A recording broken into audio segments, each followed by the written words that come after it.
Introduction. A lot of marketers have all sorts of wrong ideas about social media marketing.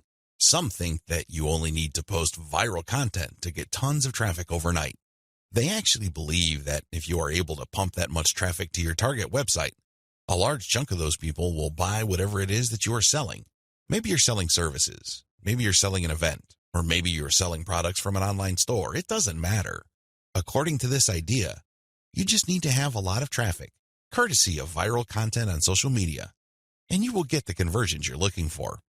There is an assumption that social traffic, regardless of which platform it comes from and regardless of how you qualify that traffic, converts to sales readily. Sadly, none of these assumptions are true. In fact, all of them are tragically mistaken.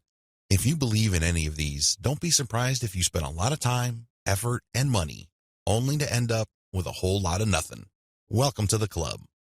Effective social media marketing can be reduced to one metaphor. Master this metaphor, and you probably will make money on autopilot with social media traffic.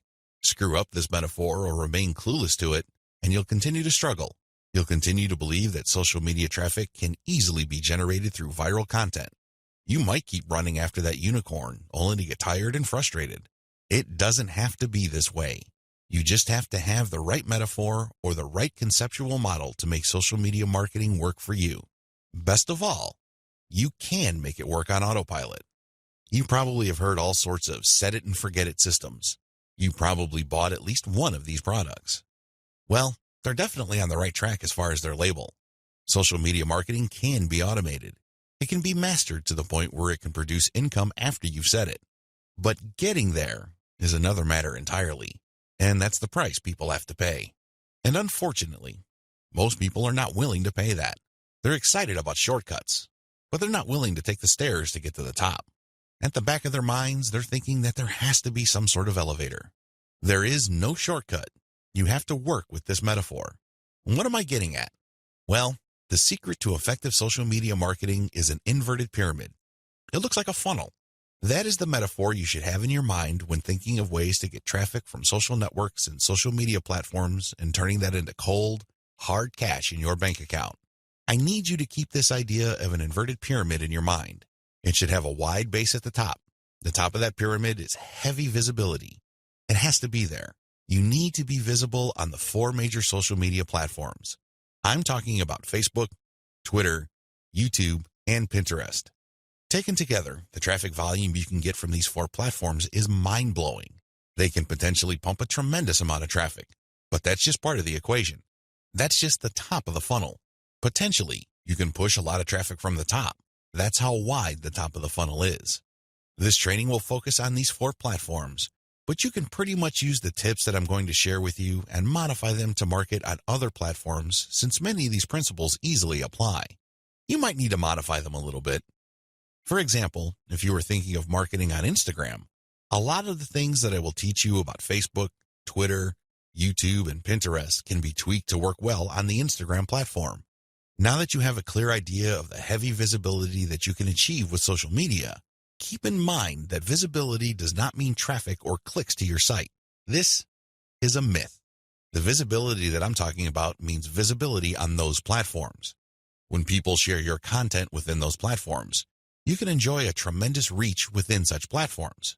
But this does not automatically mean that when you share content on Facebook, people who see your link on the materials shared by their friends would automatically click them. Get the idea out of your head that raw visibility, or as Facebook terms it, reach, automatically translates to traffic. It doesn't work that way. Instead, you need to start with heavy content visibility on each platform. People must see your stuff there. You must achieve a wide enough reach. People may not necessarily click on through to your site, but that's secondary. At this point, you just want your brand to be visible. You just want people to become familiar with your brand. So what's the big deal about visibility anyway? You may be thinking, since visibility doesn't mean actual visitors to your website, what good is it? Think about it this way. When was the last time you saw an ad for the first time and automatically clicked it? If you're like most other people, you probably would want to see the ad show up a few times for you to become familiar with it. You might glance at it from time to time. You might read the description from time to time. But after enough showings, you might seriously think of clicking through. The same applies to your content on social media platforms. Don't expect that just because you come up with catchy titles and nice attention-grabbing graphics that this is enough for you to expect a tremendous amount of clicks to your website. It doesn't work that way. People have to be comfortable enough. Your content has to become familiar enough for them to click on it. When audience members click on the content you share through your social media accounts, they get a chance to like your page, follow your Twitter feed, pin your posts, or subscribe to your YouTube channel. They still stay on the platform, but they get a chance to subscribe to your account or follow you. This is the second stage of the social media funnel or inverted pyramid. You have to develop some sort of in-platform credibility. Your content is not just this random material that came out of nowhere. Even if people don't click on it, they see enough similarity in terms of branding, graphics, as well as other content cues so that your brand stands apart from everyone else's.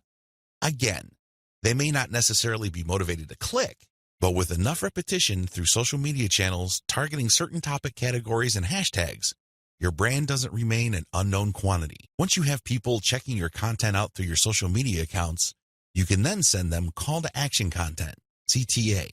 This content recruits people to your mailing list. This social content that you're sharing offers some sort of incentive. Maybe you're giving away a free booklet. Maybe you're giving away software.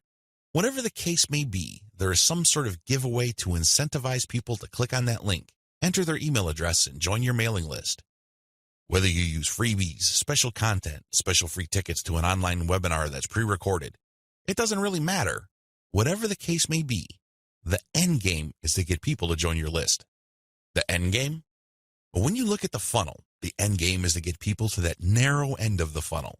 At that end, you're not necessarily getting them to click on an ad to buy something. You're doing something far more valuable. Instead, you're calling them to action so they join your list. You are converting your social media reach, meaning the top end of the funnel, to list membership, which is at the very narrow point at the bottom of the inverted pyramid. This is where the magic happens. Once people join your list because you have successfully incentivized them to enter their email on your squeeze page, you get a tremendous opportunity to build a long-term sales relationship. That's really the best way to describe it, because when people give you their email addresses, what they're really telling you is that they trust you enough to want to have a business relationship with you. This means you should not abuse that relationship. You should not send them garbage. You should not send them spam. And by spam, I'm talking about material that is not related to the topic of your list. Stay on message, because if you're able to do this, you would have a tremendous opportunity to shape the conversation and continue to sell and convert your list, not just once, not just twice, but over the long haul. There are many successful list marketers who make 7 figures every single year, and all they have is a mailing list. It all depends on how you build that list, who's on that list, and what you are selling on that list. Regardless of how you cut it, you can turn what would otherwise be a huge amount of social media reach into a loyal list. This is the secret to effective social media marketing. You probably haven't heard this before. I wouldn't be surprised, because the vast majority of social media marketing books out there try to trick you into thinking that you just need to harvest all this traffic from social media so people can click like monkeys on the ads on your website. Maybe that worked when Facebook first launched nationally. It definitely doesn't work today.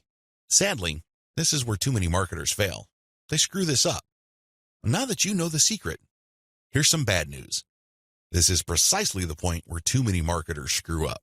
When they're sending social media content, they promote their squeeze page directly. Although the squeeze page gives away freebies and incentivizes people to sign up, this is too much too soon. And, not surprisingly, a lot of these marketers burn through a lot of exposure just to get people to their list. Worse yet, when these people join their mailing list, they're completely unprepared. They don't know what to expect. They're not properly conditioned. A lot of them are not even fully qualified to become list members. So what do? They end up doing a whole lot of nothing. This is actually the worst kind of list member.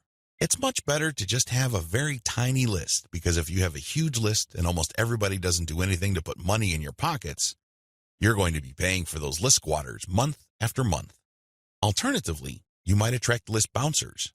These are people who join your list just to get whatever premium you're offering, download it, and then promptly unsubscribe. They have effectively bounced from your list. Effective social media marketing. Effective social media marketing means using your social media traffic and highly effective content shared on social media to build successful relationships. Your email list is going to be the platform you will use to convert the relationships made possible through all that social media traffic. You're essentially creating highly targeted mailing lists using content shared on targeted channels on social media. This is the secret to effective modern social media marketing. What social media marketing is and what it isn't. There's a lot of misconceptions regarding what social media marketing actually is. In fact, when you come across people who call themselves social media marketing consultants or practitioners, chances are very high that they will give you different definitions. Part of this is due to the fact that there are many different points of emphasis when it comes to social media marketing. Some people focus on the content. Others pay more attention to the network that the content is going to be addressed to. Others give more of their focus to social engagement. Naturally, to the layperson, social media marketing is a big question mark. I understand if you're confused at this point. In fact, you may be so confused that you try to simplify things in your head and end up focusing on how to get as much traffic for as little effort as possible. That is precisely how a lot of online entrepreneurs and marketers approach social media marketing. Sadly, that is a one-way ticket to failure or disappointment. It's not just going to work out sooner or later. With any kind of project, you have to have the right definition. Otherwise, you're making things harder on yourself. Depending on the definition you go with, you might have all sorts of expectations. And if these outcomes do not come to pass, your resolve and your motivation levels start to suffer. You have to work with the right definition. A winning definition.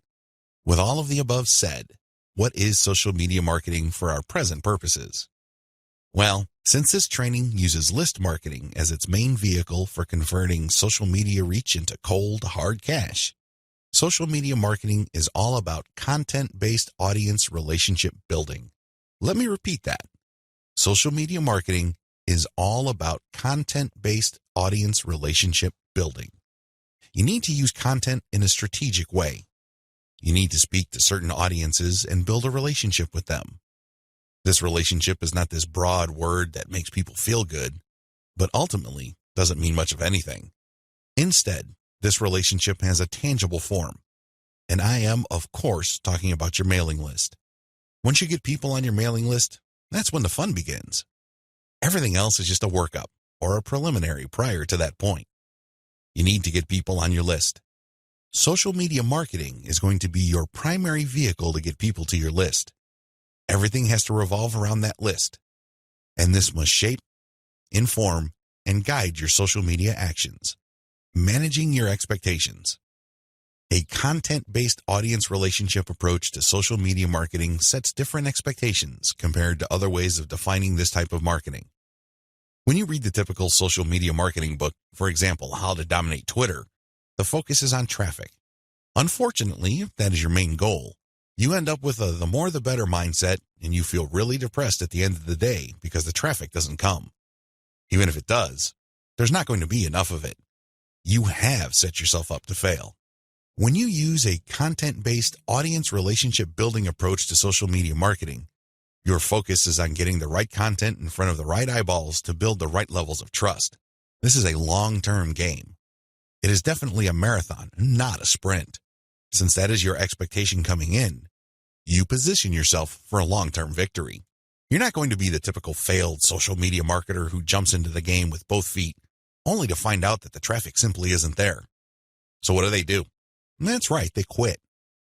Manage your expectations by focusing on the right definition and you will be okay. The worst thing you can do right now is to sabotage any chance of future success by defining the problem the wrong way and filling your mind with all the wrong expectations. Social media marketing can build brands if. Now that we've defined social media marketing, the next step is to focus on the end result of this content-based audience relationship building approach. If you do everything right, you walk away with a brand. And let me tell you, that is the best asset you will ever have. Now, in terms of real-world traffic, you may get a low to moderate level of traffic. But if you build a solid brand, that traffic is all you need. That is qualified traffic. These are not random people just blindly clicking on links out of curiosity. These are people who are actually interested in whatever it is you are trying to sell. They want to truly learn more. They want to build a relationship with you because they want to know what you're about, like what you have to offer, and eventually trust whatever it is you are pushing. These are real people. And this is only possible if you build a solid brand. You have to deliver solid value. I wish I could tell you that content marketing is enough to do it. I really wish I could say that, but that is not true. That only explains part of the situation. Sure, you have to deliver content that people truly are interested in, but at the end of the day, when they join your list, they are expecting and deserve value. That's how you build a solid brand. When people join your list, they will quickly find out that they did not waste their time because you send high-quality updates that actually add value to their lives. Social media marketing can explode the rate at which brands are formed. That's why a lot of people are ranting and raving about social media marketing. But a lot of them are clueless as to how to build a solid brand. Most of the time, they just stumbled into it. I'll let you in on the secret. It's all about content-based audience relationship building. There are many different parts to that equation, and I'm going to walk you through them in a practical way in the following videos. In this section, I just want you to wrap your mind around the definition and the expectations that flow from it. This is how we tightly define the project that you're going to embark on. Anything less, chances are, you're going to beat yourself up unnecessarily because you just had unrealistic expectations. This is not one of those get-rich-quick schemes. This is not one of those overnight success stories. This requires real work. This is the real deal. Are you ready for the journey? Great. Let's get on to video 2. 8 reasons why you need to do social media marketing. Just to be sure, if you are in any way, shape, or form unclear as to the value of social media marketing, here are just 8 reasons why it needs to be part of your comprehensive online marketing plan. Maybe your current plan puts more emphasis on search engine marketing. Maybe you're currently focused on outreach. Well, those are all well and good. But to really round things out and add a lot more value to your current online marketing campaign, social media marketing has to be part of the equation. It doesn't have to take center stage. It doesn't have to be your overarching priority, but it has to be a part of the total mix. Here are just 8 of the thousands of reasons why your company, regardless of its size, needs to do social media marketing. Reason number 1, social media's huge direct and viral reach. If you build a solid page on Facebook, you develop a direct reach. This means that a certain percentage of people who like your page will see your updates. While it is true that Facebook has been reducing the organic reach of Facebook pages recently, there's a workaround to that. When people go to your page, you can instruct them to like your page and then click your page's settings to show your updates first. You might want to show a video that teaches people how to do this. You might even post an animated GIF. Whatever you do, clue people in that they can fix their settings to see your updates first. Now, for people that take the time and bother to do this, you have to offer content that is really valuable. This puts the onus on you. There has to be real value on your page for them to want to do this. But you can increase your direct reach by instructing people. On top of that, when people like your content, they can share it on their wall. Since people on Facebook have friends and their friends have friends, this can easily have an exponential effect. In fact, even if your page only has 100 likes, but these are real people with real friends, don't be surprised if one of your posts gets really viral and spreads all over the place. Social media enables you to have a large direct reach. It also provides you with a tremendous opportunity to enjoy an exponential content coverage. Reason number 2, social media is habitual. While different demographics have shown softening or weakening of social media usage on a daily, weekly, or monthly basis, this still doesn't take away from the fact that a lot of people habitually use social media. In fact, a lot of people do this the first thing in the morning. When they wake up, they go to their mobile phone or tablet and check their updates. It can easily become a habit. This gives you a tremendous opportunity to get your content and brand in front of many interested eyeballs. Reason number 3, target audiences use different content formats. The great thing about social media marketing is that you're not restricted to just one content format. You're not restricted to video, pictures, links, blog posts, text, or audio files.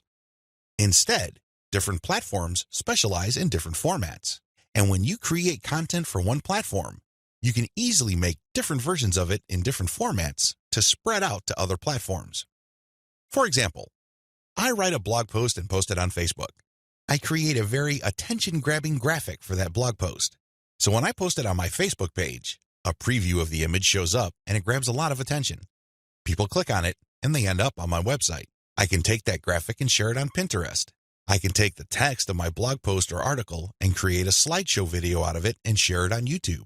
I can also take that video and embed it in my blog post. I can strip different parts of the article or post itself and feed it into Twitter along with the link to the full post or article. Do you see how this works? You get access to the different audiences or those different platforms by simply repurposing or recycling the same content that you made for one platform and sharing those other formats on other platforms. This increases your potential reach. Reason number 4, most social media platforms can be segmented. If you've ever been to Instagram, you know that when you see a picture, it usually has many different tags. If you've been on Twitter, you'd see that a lot of the hot tweets also have hashtags. Those tags are very valuable. When you use a tag with your content, you are essentially categorizing your content.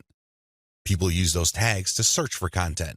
This is a very powerful segmentation tool. People who are looking for cute Chihuahua puppies will use certain hashtags that are different from people looking for libertarian political posts. If you have a very tightly defined audience, social media platforms' built-in segmentation tools and features can definitely help you. You probably already know that huge audiences that are not very targeted are essentially worthless. Thanks to social media marketing segmentation features, you can get a smaller volume of people from many different platforms, but you can rest assured that these people are actually interested in whatever it is you are saying. These segmentation tools go a long way in helping you to find a very refined and well-qualified audience base. This, in turn, increases your likelihood of making a sale. Reason number 5, sharing content on most platforms can be automated. Thanks to tools like Hootsuite and Social Oomph, you don't have to worry about manually going to Facebook or Twitter and copying and pasting materials from a document or spending hours setting up your scheduled posts. You can automate your posts to publish up to 6 months on Facebook. This means that you can set up your Facebook account to post 6 to 10 or more times every day, but you don't have to babysit it because you have fed the content in. The best part is that a lot of these automation tools use bulk feeds, meaning you can format your content in an Excel file and convert it to CSV and plug into these tools. You don't have to input the materials one by one. Talk about saving a lot of time while also maximizing your reach. Reason number 6, you can run a 2-track marketing campaign using mailing lists. The heart of a content-based audience relationship marketing campaign on social media is to build a highly targeted mailing list. Now, this is not what you think. A lot of people are thinking that once they build the list, they're on their way to becoming a millionaire. Absolutely wrong. They're missing a step. When people join your mailing list, it really is a general mailing list. By general, I'm not saying that it talks about all subjects under the sun. I'm not talking about that. Instead, I'm talking about general interest in the specific topic. You really don't know yet at this point who is a buyer and who is a person who is simply looking for information and is still trying to make up their minds whether they trust you enough. You create a general list, and then eventually you try to upsell them to a buyer's list. And how do you do that? Well, you sell low-cost items on your general list. You can sell a booklet for $1. It doesn't really matter what the price is. It has to be very low because what you're really trying to do here is that you're trying to give people a means to identify themselves as a buyer, and you want to make it as smooth and easy as possible. $1 is almost an afterthought to most people. They won't think that it's too painful to buy your product. But once they get to your buyer's list, you eliminate them from your general list, and now you have a pure list of buyers. That list, my friend, is a gold mine. That's where you send your money-making updates. That's where you get people to check out your case studies and get them to pay top dollar for whatever affiliate programs or original products you are pushing on your buyer's list. This is called a 2-track marketing campaign. It's extremely powerful, and it has made a lot of people rich. But you have to step away from the very common mistake of thinking that once you get a lot of people to your mailing list, you have it made. Absolutely wrong. There is another step that you need to take. Reason number 7, your brand gets natural repetition through multi-platform marketing. Assuming that all your social media accounts on all 4 major platforms look similar to each other, you get many bites at the apple. You really do. When people run into your brand on Facebook, there's a chance they might run into your brand on Twitter. If there is enough graphical similarity between your brands, then they can see that you're all over the place and they can converse or engage with your brand regardless of where they are on the internet. Eventually, this builds a tremendous amount of familiarity and people might become so comfortable that they join your mailing list when you call them to action. The best part of this is that it happens naturally by you simply creating accounts on all the major platforms. Your brand speaks to people who are interested in your niche, regardless of where they go. Reason number 8. Save money through content repurposing. Make no mistake about it, content generation is expensive. Even if you hire highly qualified, talented, skilled, and experienced people from countries with huge numbers of people who speak English as a second language, you can still be out thousands of dollars every year. High-quality writers from places like India, Pakistan, and the Philippines may be cheaper than American writers, but their costs still add up over time. One of the things about social media marketing that really excites me is the fact that you can create content and repurpose it into many different formats. This reduces your cost. If I hire a writer from India and pay that person $1,000 a month, I can get a fixed amount of content. At this point, I can choose to pay that person another $1,000 to get even more content, or I can take whatever content he or she produced and turn them into videos, infographics, or strip them down into questions for tweets. I can turn them into diagrams. I can take the voiceover of the video that I produced and turn it into a sound file. I can even make a slideshow of those materials. Once I have all this repurposed content, then I can share them on format-specific platforms. For example, I can share the slideshows on SlideShare. I can post the infographics on Pinterest. I can post the product shots or general product pictures on Instagram. I can post the questions on Twitter. I can also post the videos on YouTube. Best of all, I can post all the formats on Facebook. Do you see how this works? When you do this, you buy content once, repurpose it, and share it so you get a higher chance of getting traffic or visibility with that repurposed content. You're not creating content constantly. In fact, the name of the game is to produce as little content as possible, but market these high-quality pieces widely. This is how you maximize their value. The old idea of constantly publishing content just to get a few eyeballs here and there is dead. Seriously, that's a one-way ticket to the poorhouse. Your better approach would be to make that content work for you by converting it into many different formats. You then share these different formats on platforms that specialize in those formats. I hope the 8 reasons above are clear and that you are pumped up to do social media marketing right. In video 3, we're going to talk about picking a social media marketing campaign that is most likely to produce results for your type of online business. See you there. You need to modify your social media marketing campaign based on your online business type. I know this video is going to throw a lot of people off, but people need to understand this. One of the major reasons why a lot of otherwise intelligent and experienced social media marketers fail to get the results that they're looking for is the fact that they're using the wrong approach. Their approach to social media marketing and the websites they're promoting is a one-size-fits-all approach. Now, you don't need me to explain to you why that's a bad idea. It doesn't work in most areas of your life, and it definitely doesn't work when it comes to social media marketing. You can't look at this project with the mindset that as long as you pull traffic from social media platforms, then you can use the exact same method and the exact same communication tactics, regardless of the online entity or business you are promoting.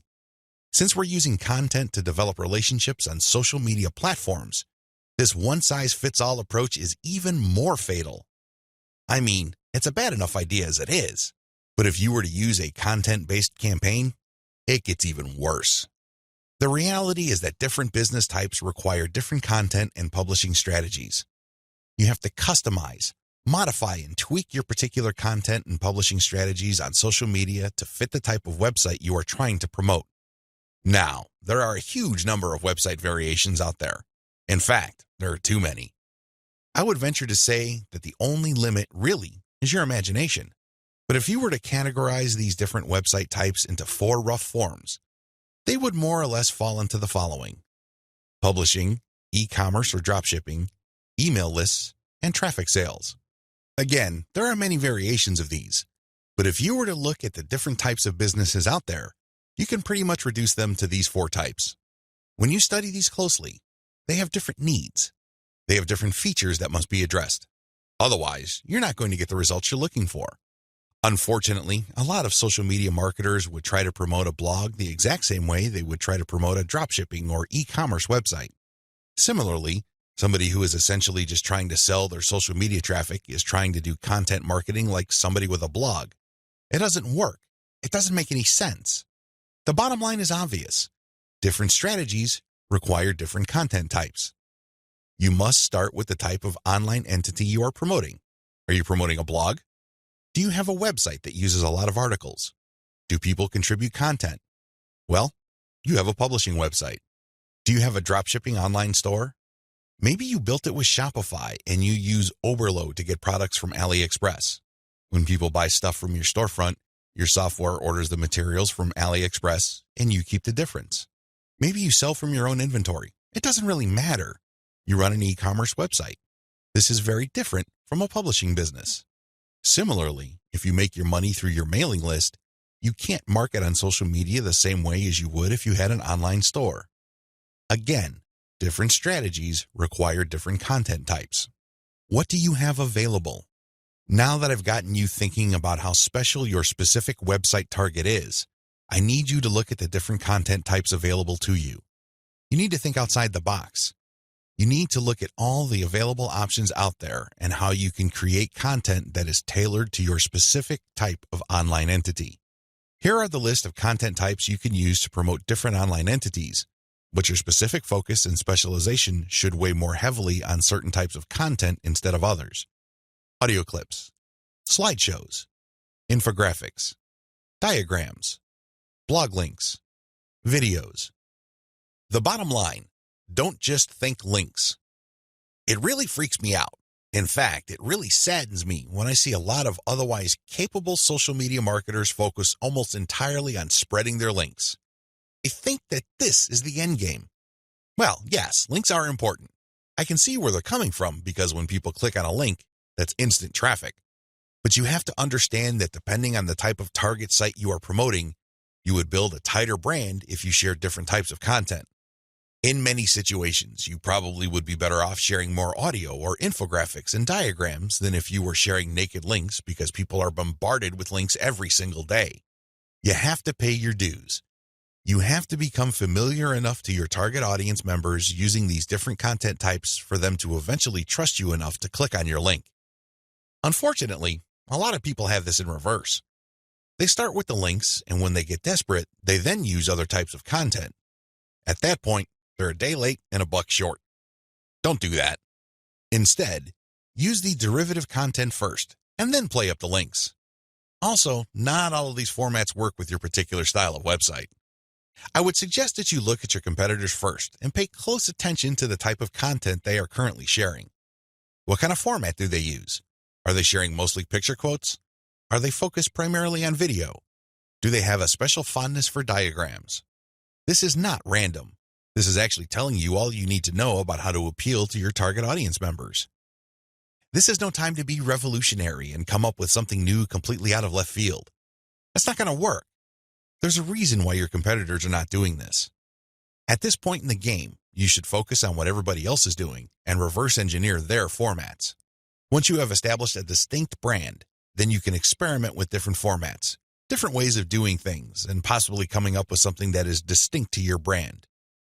But until and unless you reach that point, you need to focus first on reverse engineering what everybody else is doing. In other words, let them do your homework. Focus on what they're doing right and build on it. Figure out their areas for improvement and come up with a more compelling offer. Pay attention to what they're not doing. Avoid those because obviously it doesn't pay. I hope I'm being clear here. Make sure that your content types as well as your sharing strategies fit the type of business you're in. A little bit of reverse engineering can definitely go a long way. The classic way to do social media marketing and why it is a waste of your time. Before I jump into the actual meat and potatoes of this training, I need to devote some real estate to how other people are doing social media marketing. I need to do this because it's very tempting for people to engage in the same practices. I can see where they're coming from. It is easy. It's like seeing some chump change in front of you, and it's almost irresistible to fight the urge of bending over and picking up that change. But when you do that, it will throw you off. It will give you a false sense of incentive or reward, and don't be surprised if you end up giving into your worst instincts, only to walk away with less than nothing. This happens all the time because human beings, being the way they are, would always take the path of least resistance. Who can blame them? But by warning you about how this works out, it is my hope that you stay away from this and focus instead on investing your time, effort, and energy on the right way to do things. The classic approach to social media marketing. So what is the classic approach to social media marketing? Well, it's actually quite simple. Whether we're talking about Instagram, Twitter, or Facebook, you need to only follow, like, or friend people who are interested in your niche. You connect with all these people, and then after you have followed them, a lot of them would actually follow you back. For example, on Twitter, for every 100 follows, don't be surprised if maybe 20 to 30 people follow you back. Now, this is where it gets really bad. Classic social media marketers would then spam their followers. They would just send all sorts of unrelated garbage, and then they would unfollow. Do you see the pattern? Follow, get followed, spam, unfollow. I wish I could tell you that they do this sporadically, but instead, these self-professed professional marketers use all sorts of sophisticated software to do this. Up until a few years ago, this worked like a charm. This was a great way to get a lot of Twitter traffic, but not anymore. This pattern instead can get you banned. More importantly, whatever traffic you do manage to get using this tactic is not going to be any good. Why? There's no targeting. You're not pre-qualifying these people who would follow you. The only reason why they followed you in the first place is because you followed them first. Where's the selection there? Where's the targeting there? Now, you can make wild guesses, but ultimately, it's a volume game and it leads nowhere. The return on effort is not there. I'm not saying that you can't make any sales doing this technique. I'm not claiming that. But what I'm saying is that whatever rewards you get are not offset by the wasted time, effort, and energy, as well as opportunity costs involved. You're better off using a quality-based approach. Audiences are looking for quality. The bottom line to modern social media marketing is to use quality content. Your content will speak for you. Your content will do the pre-sales job regarding your brand. In other words, your content is your representative. It speaks to the values you want your brand to be associated with. The sad reality, even if the follow, get followed, spam, and unfollow technique still works for some people, the rules have changed. Social media platforms will reward or punish you based on engagement. If you want an extreme example of this, just look at Facebook. Facebook used to be a traffic goldmine. Not anymore. You need a really high level of engagement to preserve your reach on Facebook. If you get normal levels of engagement, good luck. That's how bad things are, and that's why I need to take this time to spell out why this classic social media marketing no longer works.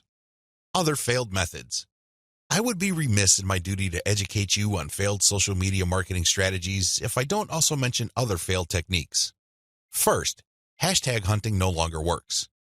This technique involves marketers finding hashtags that are trending. They basically would publish niche-specific content, but use unrelated or irrelevant hashtags and pair them with their content. They do this because they want to hitch a ride on the upward trend of those hashtags. They know people are searching for those hashtags. They know that these hashtag trends are hot, so they want to poach as many eyeballs as possible. Unfortunately, the traffic that you get is not going to be any good. People are looking for specific types of information, and when they see that your content is so obviously unrelated, they're not going to click through. You might even get reported. Another failed method you should stay away from is influencer spamming. There are many influencers in most all niches. If you want to see this in action, go to Facebook or Twitter. There are many specialized pages and specialized Twitter accounts. Now, constantly mentioning those influencers on your content is not going to help if your content doesn't really add any value. There has to be a reason why you are engaging with these influencers, and drawing their attention is not enough. Getting them to look at your content because you think your content is hot is a lousy idea. Instead, you should focus your engagement tagging based on what they did. For example, if an influencer was talking about recent trends in athletic shoes, then that person would be fair game for an article I post regarding the latest trends in athletic shoes and what they mean in terms of the bottom line of large footwear apparel companies. That influencer would be directly interested in what I have to say because I'm sharing content that is not only high quality, but is directly related to stuff he or she is already talking about. Do you see the specificity here? Do you see the direct link? Now, compare this with an influencer who talks only about Forex, and I tag that influencer when I'm talking about Bitcoin. That person's going to get annoyed. Do you see the difference? Finally, automated publishing with no outreach is not going to work. Basically, what you're doing is throwing spaghetti on the wall and hoping something sticks. If you're just publishing content on an automated basis on Twitter, Facebook, Pinterest, and other platforms, it's anybody's guess whether people would actually engage. You have to do some outreach. You have to draw eyeballs to your content. You have to find existing pools of highly qualified audiences and get your social media account in front of their eyeballs. Use your very best content. If you do this right, your automated publishing on social media will be greatly rewarded. Use a shotgun approach and you're probably going to get the same results as other failed social media marketers. 10 steps to faster and easier modern social media marketing. In this video, I'm going to give you an overview of the 10 steps I'm going to teach you in this training. This training is a product of many failed experiments. Believe me, if you've been exposed to some type of hot or groundbreaking social media marketing technique or strategy, I've been there. I've done that. This training is a product of all my experiences. I know what works and I know what doesn't. I also understand that people have different skill levels, time horizons, and project resources. I understand the limitations. I understand most people's concerns regarding social media marketing. Accordingly, I've come up with a 10-step program that appeals to most social media marketers, regardless of how small or how big their budget is, and regardless of their skill levels. If you're looking for a truly effective social media marketing game plan that you can set up to pretty much work on autopilot, this is it. Please understand that these steps that I'm going to lay out are exactly that, steps. You need to follow them.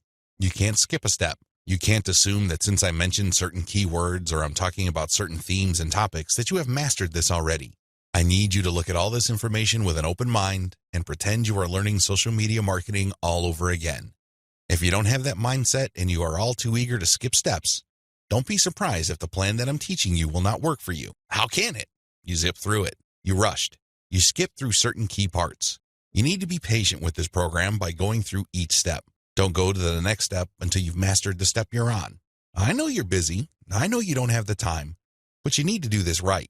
Otherwise, you only have yourself to blame if things don't work out. Are we clear? Okay. Here are the 10 steps to faster and easier modern social media marketing. Niche research and targeting. Content curation. Reverse engineer your competition's top content.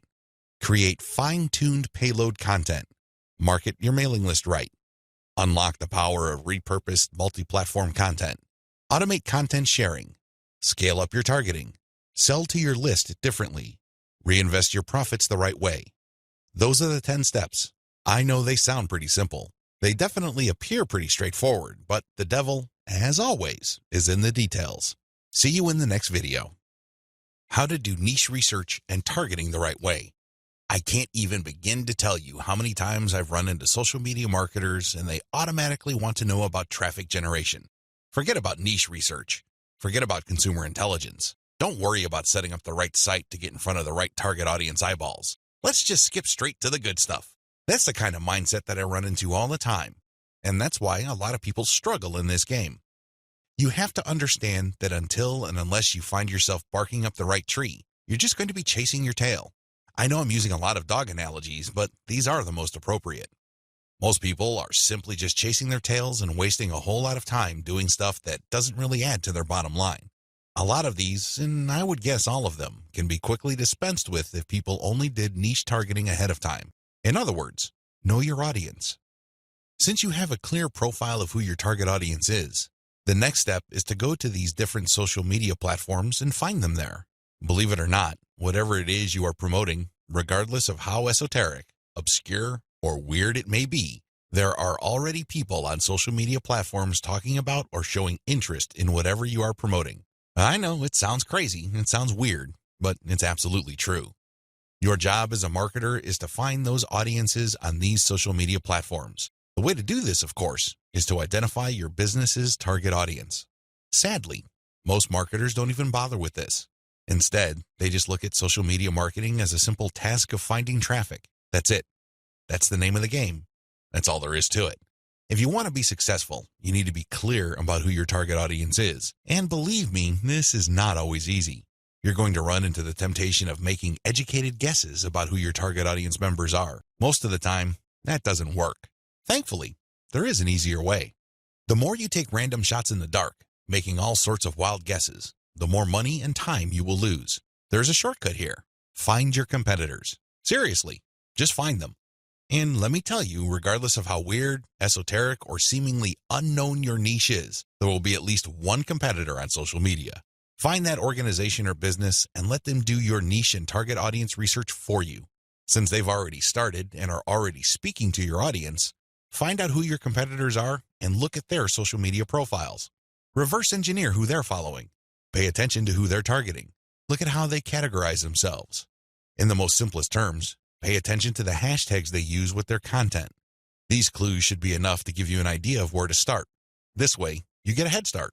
You're not completely stuck in the dark and absolutely clueless as to what to do. Instead, you have some objective, tried and proven information you can work with. Pick your target niche.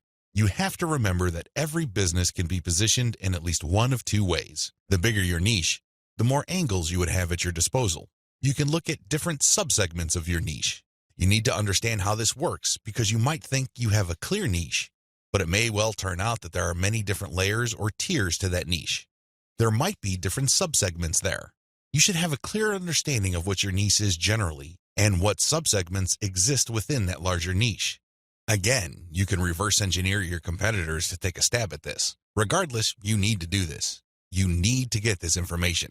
Now that you have an idea of what your target niche is, go to the different platforms like YouTube, Facebook, Twitter, and Pinterest. Now, look at whether these places have sizable content areas or messaging areas like Facebook pages, groups, Google Plus communities, Twitter hashtags, Pinterest pin boards, and existing YouTube channels. Pay attention to these places and see if your niche is big enough on those different platforms. If you notice that a particular platform doesn't really feature that much content for your specific niche, this is a red flag. The demand may not be there. The audience size might not be worth your while. On the other hand, if you see there's a lot of videos regarding the topics that you're going to be hitting, this may be a good sign. But you need to do another level of analysis. Pay attention to the number of competitors you have. If there seems to be a huge number of competitors fighting over the same niche, then this is going to be a problem. But if it turns out that there's a lot of content targeting your niche, but they're only produced by a handful of people or organizations, this is an encouraging sign. Also, pay attention to how active your target audience members are. Look at the content that's being shared regarding your niche. Do you see a lot of engagement? Do people share this stuff? Is this hashtag quite prevalent? Look for these and other objective indicators of activity. When you wrap your mind around these indicators, then you should have a clear idea of whether you should target your niche at a particular platform or whether you should ignore a platform altogether. List out your niche indicators. While you're doing reverse engineering, pay attention to how your niche is indicated on platforms. These involve hashtags, categories, keyword targets, labeling patterns, and tags. Use these to do the analysis I described above. Again, in any niche, there are sub-niches. So your goal here is to find a sub-niche or a way of positioning your content so you don't run into a ridiculous amount of competition. You're still tapping into a sizable pool of demand, but you're not making things impossible for yourself by running headlong into well-entrenched professional competition. You will probably need to keep experimenting with different sub-niches until you find one that is promising enough. Content curation, your secret social media marketing weapon. Now that you have picked the specific sub-niche that you're going to be targeting, as well as finished doing advanced research on where your sub-niche or niche segment audiences are located on social media platforms, the next step is to find content. I've got some good news and some bad news. The good news is that you stand to save a lot of money. The bad news is that you need to put in a lot more time and pay attention to details. There are no two ways about it. You cannot drop the ball when it comes to the quality of the content that you are going to be sharing on your social media accounts. Each and every piece of content you share must build your brand. This is non-negotiable. You can't just pick random pieces of content that somehow, some way has something to do with your niche.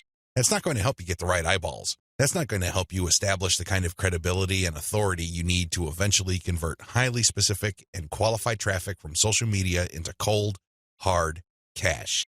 What is content curation? As I mentioned above, you stand to save a lot of money with content curation. This should be obvious. After all, you're not going to be using the content that you yourself created. Content curation is all about picking other people's content and sharing those materials on your social media accounts. This creates a win-win situation. Since you're sharing links and descriptions of such content, the creator of that content gets free traffic. You, on the other hand, get to build up your credibility because people are rewarded for following your accounts with highly targeted, highly specific, value-added content. Everybody wins. The user wins, you win, and of course, the original content creator comes out ahead. This is how it's supposed to work. You win big time because you save a tremendous amount of money not having to create a huge amount of original content. If you've ever tried to write your own stuff or outsource content creation, whether in the US or to other parts of the world, it can get quite expensive very quickly. Content curation enables you to build credibility with your audience in a very inexpensive way. You use other people's content. You get to entertain them, build credibility, and gain their trust. The downside here is the time. Sure, you're not spending greenbacks, but you're definitely going to be spending time. As I mentioned above, you cannot be indiscriminate when you are trying to do content curation. Whatever goodwill you have built up for your brand will go up in smoke if people catch on to the fact that you are just randomly curating and spreading low-quality content that may have something to do with your niche. That's not going to cut it, not by a long shot. Adopt the right content curation strategy. Now that you know where your target audience members are on social media platforms, you build credibility by populating your social media accounts with highly credible, high-authority third-party content. This is called curation. In between those materials, you're going to be sharing your own original content. From time to time, you're going to call people to action to take a look at the incentives you're giving away for them to join your mailing list. This is how you play the game. When people follow you, they are rewarded with top-notch content. It doesn't really matter whether you produced that material or it was written by somebody else. Your followers get rewarded for following your account. They get niche-specific material. Eventually, you build trust with them because you only send them the very best materials. They start paying attention to your own materials. More importantly, they start noticing the content you share, which actively encourages them to sign up to your mailing list. This is the key. You intersperse your own original content. You create an impression of quality in their minds because you're sending only the very best third-party content. You then mix in your own original content, which is of the same quality as the other stuff you're sending. Eventually, they warm up to your brand, and this is where your call to action content comes in. You call them to action regarding the freebies you're giving away. Maybe you're giving away software, a booklet, discount codes, or even a full-blown book. It doesn't matter.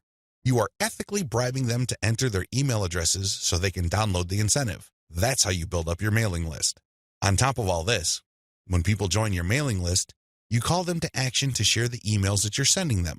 Maybe you should ask them to forward that email to their friends. Maybe you would want them to copy and paste the material and post it on their Facebook wall. The best part to content curation is that it's very easy to automate. Seriously.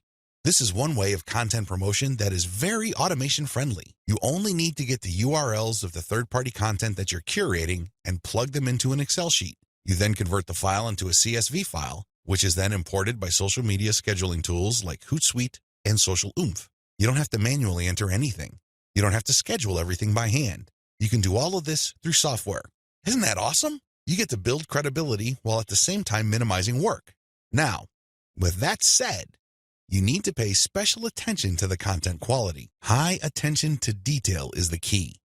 You have to resist the temptation of running basic keyword searches on Google or on social media platforms and grabbing anything that is somewhat related to your niche. That is a one-way ticket to brand destruction. You worked hard to build your social media brand. It really would be a shame to see it all go up in smoke because the content you're curating is very unpredictable when it comes to quality. There may be several days when you're sending the very best, cutting-edge reports on your niche, followed by a few days of just completely worthless content. What do you think prospective fans would think? Either they would think that your brand is unreliable or you're unprofessional. Whatever the case may be, you're not going to be convincing people that your brand focuses on the very best in your niche. You need to be very discriminating when you select your content. You have to read through the materials. Make sure that the content is alive, updated, and well-written. This, of course, takes time. The trade-off, obviously, is that you don't have to spend money. Regardless, you need to pay close attention to the content that you're sharing because it represents your brand. The quality it contains either makes your brand look good or erodes your brand. It's your choice. Reverse engineer your competitors' top content. In the previous video, I mentioned that you're going to have to mix in your original content. Now, the question that's probably on the top of your minds is, how do I know which content to produce? Well, there are two ways to do this, like I mentioned earlier in this training. You can try to figure out things on your own and engage in all sorts of experiments, or you can just simply allow your competitors to do your homework for you. I hope you can see which path is the easiest. It should be obvious. If you are sending the very best content on your niche, your original content must be at the same level or better. Otherwise, your followers are not going to take the bait. They're not going to trust your brand. They appreciate the fact that you're collecting all this information, and they're probably going to stick around and follow your social media accounts. However, you can't count on them to do much of anything else. There's really no incentive for them to join your mailing list. Why should they? Your content is not that great. They only need to compare the kind of original content you produce with the other top-notch third-party stuff you're sharing to see your weakness. Do you see the problem here? You have to produce top content if you want your brand to be credible. Thankfully, this is easier than you think. Simply reverse engineer your competitors. Look at their most successful stuff. How do you know? Look at the social media indicators of their content. How many likes does their top content get? How many shares? Is there any other indicator that shows that this content actually has traction? Maybe you should pay attention to the number of comments for that content. Maybe you would want to run a backlink checker on a piece of content and see how many other blogs or websites link to that piece of content. This is how you measure the overall success of any single piece of content so you can use it as a template, if you will, for your own content. I'm not saying that you should rip it off. Instead, I'm encouraging you to use it as a starting point and come up with something so much better. Focus on what works. When you look at your competitors' most social pieces of content, you are basing your own original content on themes and topics that actually work. They have traction with your target audience members. You're not wasting money or time taking wild guesses. This is one of the most common mistakes social media marketers make. They think that they have the best ideas regarding hot content in their niche, so they come up with all sorts of content that they think is just plain awesome, only to fall flat on their faces. I'm telling you, for every 100 pieces of those types of original content, maybe 10 would gain any sort of respectable traction in your niche. It's too expensive, and it burns too much time. Thankfully, there is a better way. You just need to reverse engineer your competitors' most successful content. Use that as a starting point. You can adjust them. You can modify them. You can come up with your own variations. But at least you get a head start. At least you're in the ballpark when you start off. You're not just taking random shots in the dark. Learn from your own success. After you have started curating and mixing in your original content, pay attention to your statistics. They should tell you which of your content gets the most love. If you notice that a handful of your curated third-party content gets a lot of retweets, shares on Facebook, or any other indication of social media engagement, pay close attention to those pieces of content. At some level or another, they struck a nerve. They caught your audience members' attention in a very positive way. Find these successful curated pieces of content and create original versions of them. Similarly, if you have many different original pieces of content, only a handful of them will be really successful. Pay attention to those. Find them. Once you've identified them, create more of them. Focus on the same themes and present similar information the same way.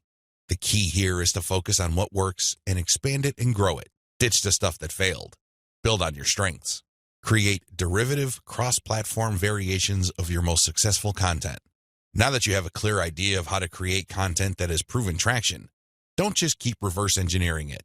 While you need to continue doing that, you also have to do something else. Create derivative or cross-platform versions. For example, one particular type of blog post does well on all your social media accounts. Identify its themes, pay attention to its patterns, and come up with another blog post. See if that works. If you achieve the same level of success, you're onto something.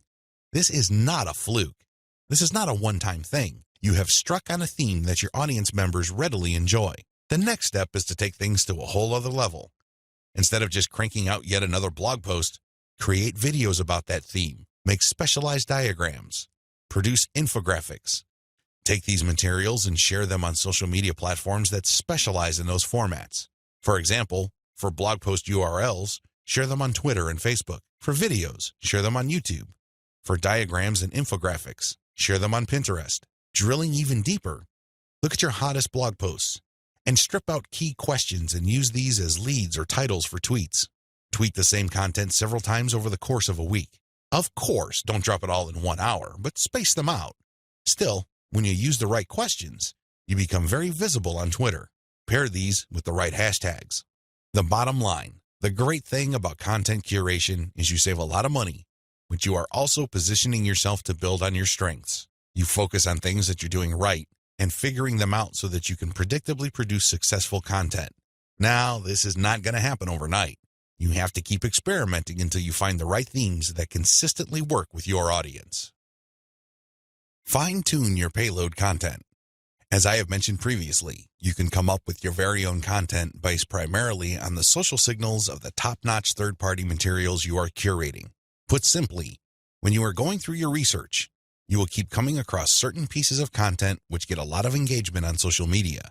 These are all the objective indicators you need to understand that you are looking at high-quality, high-demand content.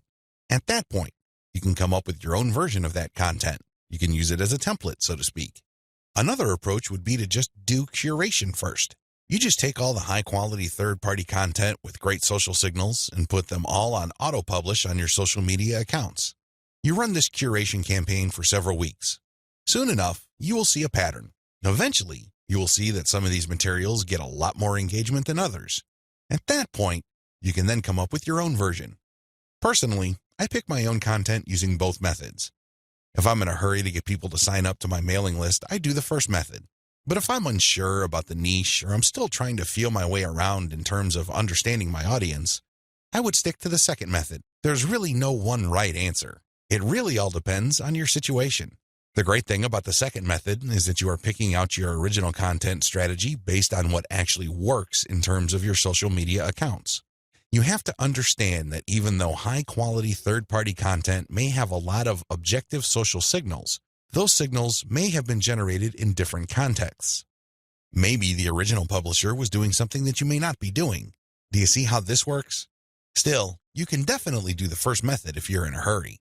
But if you have some time to spare, you might want to try the second method. Do curation first, let it run, and then pay attention to your statistics. You should be able to see a pattern. In fact, based on my experience, content that tends to do well often falls within a narrow range of themes. In fact, in some of my campaigns, almost all of the content that got a lot of love from the internet was focused on one question. That's how focused your audience's needs may be. You should pay a lot of attention to the following. Look at the engagement of the content and the click-through. A lot of social media marketers drop the ball at this point. They think that it's all about engagement. I'm telling you, regardless of how many likes, shares, or comments a piece of content gets, if people don't click through, those engagement signals are not worth much. Remember, at the end of the day, you want traffic. That's the whole reason why you're doing this in the first place. Getting caught up in how many shares, likes, or comments you get is not going to do you any good. You have to always pay attention to the click-through. There has to be some sort of ratio between total engagement and click-through. The higher the ratio of the click-through, the more attention you should devote to a piece of content. Study high click-through and high engagement content closely. Now that you have identified curated content that performs well, the next step is to analyze them with a fine-tooth comb. Ask yourself, what problems are people interested in when they read this piece of content? How are these pieces of content positioned or presented? Do they use some sort of emotional headline? Do they use subheadings that ask questions? Do they drag the person along? Or do they just lay out the information dead center? Pay attention to cosmetic issues. People do judge a book by its cover, and blog posts and articles are no different. How are these materials formatted? Do they have big pictures? Do they have header pictures? Do they use diagrams? What are they doing exactly? Once you've answered all these questions and you're comfortable with the answers you got, the next step is to create your own content specification sheet. This is going to be your template. Now, make sure that you're not just basing it on one successful piece of content. That third-party content might be a fluke. The company behind it might just have gotten lucky, and for some reason, that piece of content went viral. That's not going to help you. You have to base your template on the success of many different pieces of curated content. This way, you can be more confident of the fact that even if you barely comply with all the specifications, you would at least get some decent and positive results. Using the information above, Create payload content. Now that you have gotten your template together, you need to create your own high-quality, high-engagement original content. This content is going to be used to sell people on your mailing list. When they read this content, they're supposed to get excited about joining your mailing list. This is content that is most likely to be credible and most likely to be shared. Are you excited? Don't get too excited. A lot of people jump in with both feet and they end up sabotaging themselves because the payload content they create looks like an advertisement. That's obvious spam. Nobody's going to trust you with that. You're obviously trying to pull tricks and play games. That's not going to work. Instead, the content must be informative. Think of it as an infomercial. You're selling something, that much is obvious. But people have to walk away with solid value. You have to walk that tightrope. There's a thin line between shoving stuff down people's throats and providing solid value without asking for anything in return. You have to come up with a decent compromise between the two. The bottom line is, whatever you do, the content you produce must be valuable. It must add value to the lives of people reading your materials. That's how you build credibility. That's how you get people to get excited about your mailing list. Remember, your list is supposed to add value to their lives. It's going to be very hard to give that impression when the content that you share is worthless. I hope you can see that. I'll see you in the next video. Market your list right. Now that you have figured out your payload content, the next step is to understand what kind of giveaway you're going to have to use to get people to sign up for your mailing list. In an ideal world, people can see the value you bring to the table. They only need to look at the content you share as well as the crucial information they get from your premium content. They see this premium content and they see what you're about, what you have to offer, and why it's such a good idea to sign up to your mailing list. Unfortunately, things don't work out that way. Even if you have the very best blog posts and articles on your website, people still need a push to sign up to your mailing list. This is where incentives come in. You're going to offer free, high-quality premium content, but you're going to repackage it in a way that people would appreciate. Maybe you put in a book. Maybe you come up with some sort of cheat sheet or resource sheet. Or perhaps you can strip it all down into a booklet or even convert it into software form. Whatever the case may be, this premium free giveaway content is going to act as an incentive for people to join your mailing list. They get a copy of whatever it is you are giving away for free in exchange for their email. I call this an ethical bribe. You're bribing people to sign up to your list. Normally, they wouldn't. Only a very few people would take the time and bother to sign up for your list, regardless of how awesome your blog posts and articles are. That's just the reality. Finding out what to use as an incentive. I hope you can see the logic behind giving away freebies so people can sign up to your mailing list. People need a push. People need some sort of extra sweetener to get the deal going. They need something extra to get them off the fence and onto your mailing list. Now, the next step is to figure out what kind of incentive to give away so people would join your mailing list. The good news is, you don't have to start from scratch. You don't have to take wild guesses. You don't have to take shots in the dark. When you pay attention to your top-performing original content, you should have all of the information you need to come up with a compelling incentive. For example, if you run a gardening blog and you notice that a lot of people click on share and otherwise engage with your content on tomatoes, it's probably a good idea to come up with a free giveaway book on how to build your own inexpensive tomato greenhouse. You see how this works? Pay attention to your best-performing original content. Look at the questions they answer and look at the questions they fail to answer. This way, you can use your popular content as a launching area for your incentive content. You let your readers know that if they need more information, and they will because the content that they're enjoying are missing certain items, they should click on this link. That link, of course, is your squeeze page. The squeeze page advertises your giveaway and lists out the reasons why people would want to download that giveaway. It's pretty straightforward. You're just offering premium content that your other freely available content is already pointing to. They're pointing to that content because they don't contain that material. They do a good job of building credibility and authority. They do a great job adding value to the lives of your readers, but it's also obvious that there are certain parts that are missing. For those extra materials, they have to sign up. It's absolutely free. It doesn't cost them a dime, but they need to sign up to your mailing list. This is how you set up your mailing list. It has to be closely tied to your premium content. Coming up with incentives or freebies that look like they came out of left field because they're unrelated to whatever it is you're currently doing is not a good idea. Chances are quite good that you're going to fail. When you come up with incentive content that is directly related to the materials you're already sharing, you create a feeling of value. There's also a feeling of exclusivity. After people have seen your content and have become aware of what you are and what your brand is about, you let them in on a special premium. This is a special deal that other people who haven't accessed your brand have no idea about. Position all your original content to push your mailing list first. To play up the value of your incentive content, you first have to promote the value of the mailing list. I know this sounds counterintuitive, but if you think about it, it makes all the sense in the world because, in reality, it's the mailing list they're signing up for. The freebie that you're giving away is just a bribe. It's intended to get people to enter their email address and nothing more. If you were to use all your original content to play up the fact that people can get this additional content, don't be surprised if people sign up to your list and quickly unsubscribe because they really don't care about your list. Again, you're walking a tightrope here. On the one hand, you want people to get excited about the premium you're giving away for free in exchange for their email address. On the other hand, you want people to see the value that they would get by being members of your mailing list. This is how you should play it. All your original content should push your mailing list first. I'm not saying that you should not tie it into the incentive, but your original content should highlight the fact that when people join your mailing list, they will continue to get valuable information. This is the key, because when you use your tried and proven content to push mailing list membership, people are less likely to join your list and immediately unsubscribe. They are aware of the value that the list can possibly bring to their lives. You then play up the premium content as part of the membership. In other words, it's an extra. It's not the main focus of the list. Keep the list separate from the premiums you use to get people to sign up to your list. I hope this is clear because you want to play up the list first, but it must be obvious that you are using the premium content, whether it's a free book, a booklet, a cheat sheet, some sort of pre-recorded video, or something else, as a means to get people to make a decision. That's the bottom line. You want the incentive to push people to make a decision to join your list, but all your original content, and your website by extension, should push the reader to see the value of being a list member. A lot of social media marketers completely blow this.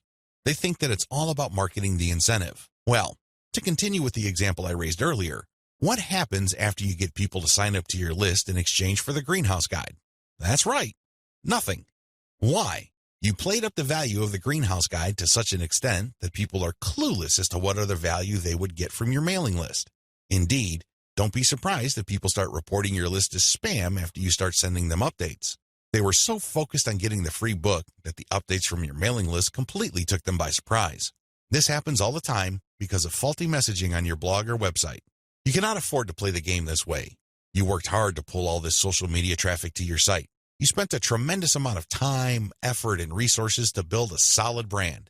Unfortunately, you're dropping the ball if you market your mailing list this way. You must sell the list first, but the incentive must be used to push people to make a decision.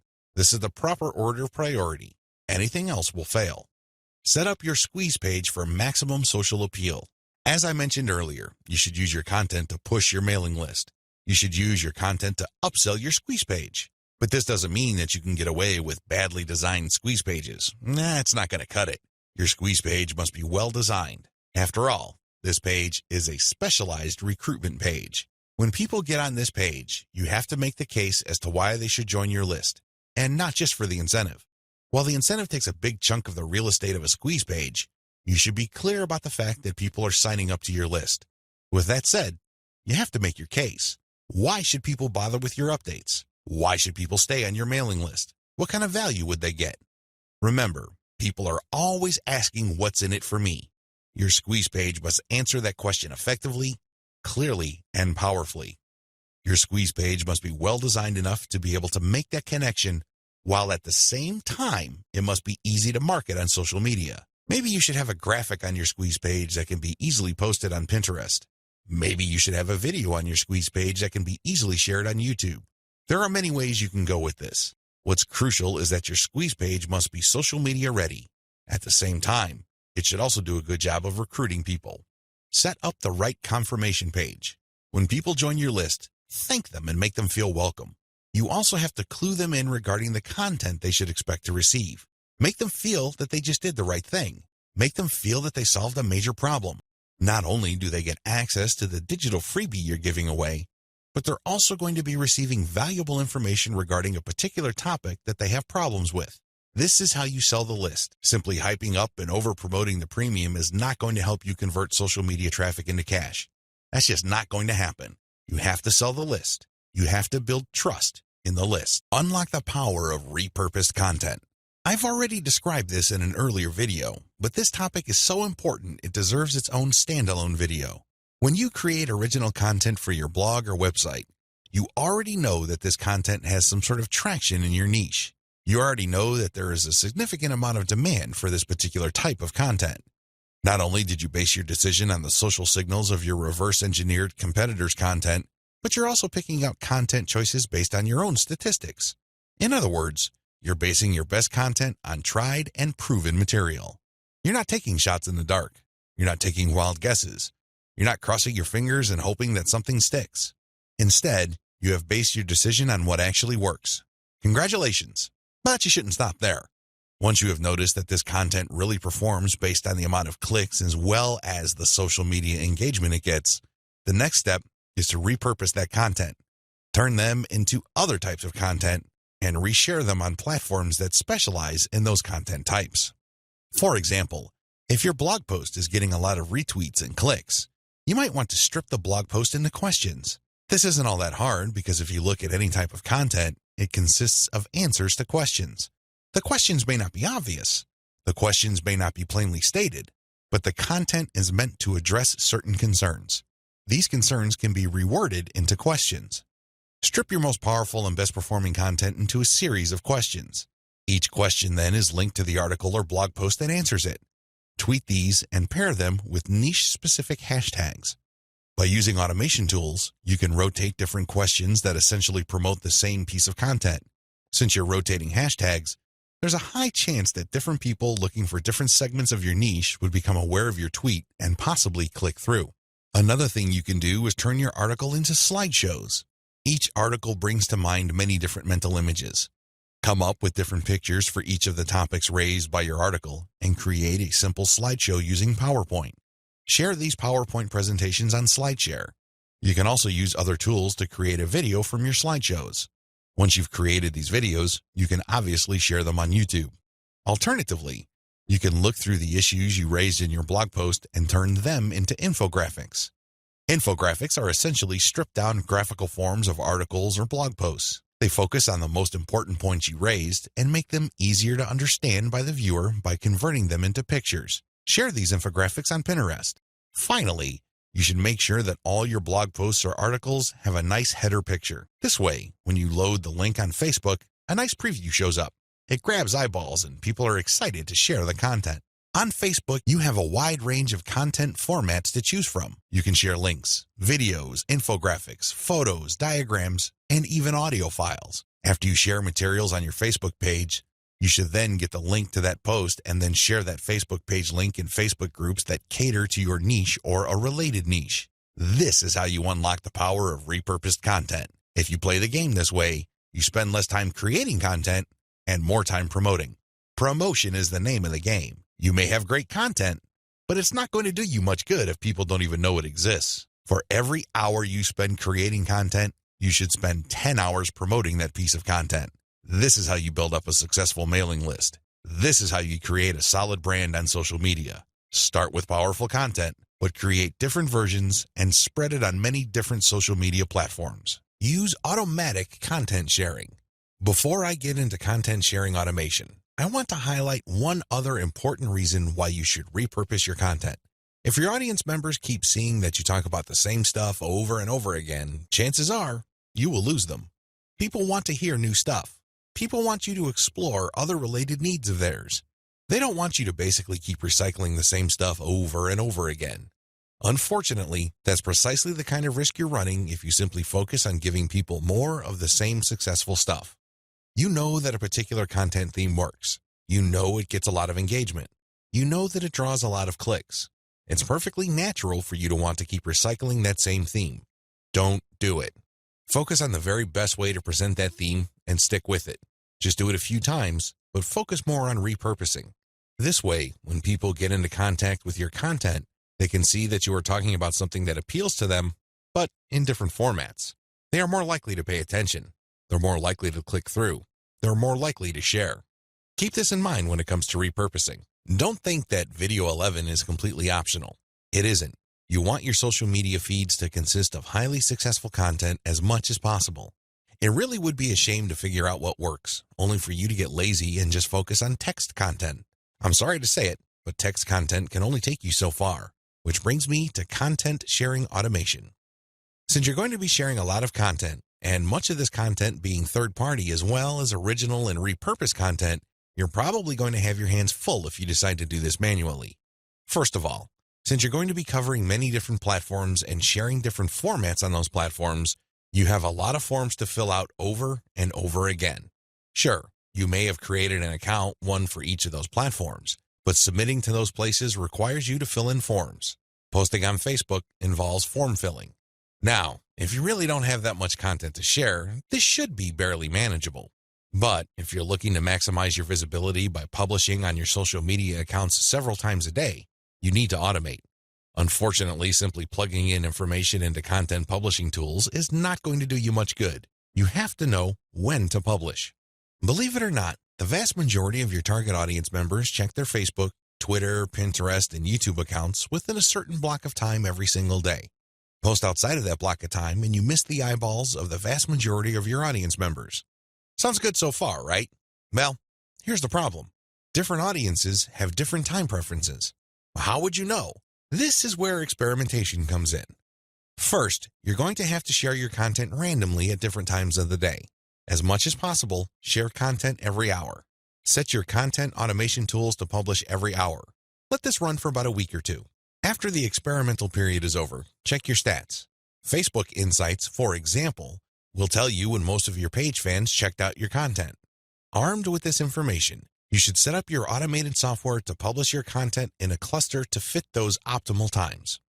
For example, in the experimental stage, you're publishing one piece of content every hour. That's 24 pieces of content spread out over a full 24 hours. After you checked Facebook Insight, it turned out that 80% of your content views actually take place between 8 a.m. and 5 p.m. You then take those 24 posts and compress them within that 8 a.m. to 5 p.m. window. This is how you publish in clusters. Forget time blocks outside of that time frame. This way, you maximize your chances of the right eyeballs seeing your content. Special notes for Twitter. If you're going to be publishing on Twitter, republish your content many times during the day at the most optimal time frame. Facebook Insight already told you that your content is being viewed within a specific time frame. Chances are your Twitter fans have the same social media viewing habits. Stick to that time frame. Now, here's the secret.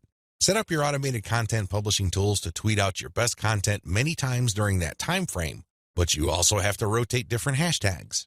This way, you can reach different people looking for hashtags that are related to different subsegments of your niche. Special notes for Facebook. When publishing to your Facebook page, don't hesitate to publish original content that you have published before. Try to avoid publishing only once. Instead, you should sandwich or schedule this republished successful content in between high-quality, curated content. This way, people get more exposure to your best content. Once they click through, you get yet another chance to recruit them to your mailing list. Remember, when you share high-quality third-party content, you're not getting the traffic. You're building credibility, but you're not getting potential list members to your squeeze page. That's just not happening. When you share your own original content, you get a chance to recruit them to your squeeze page.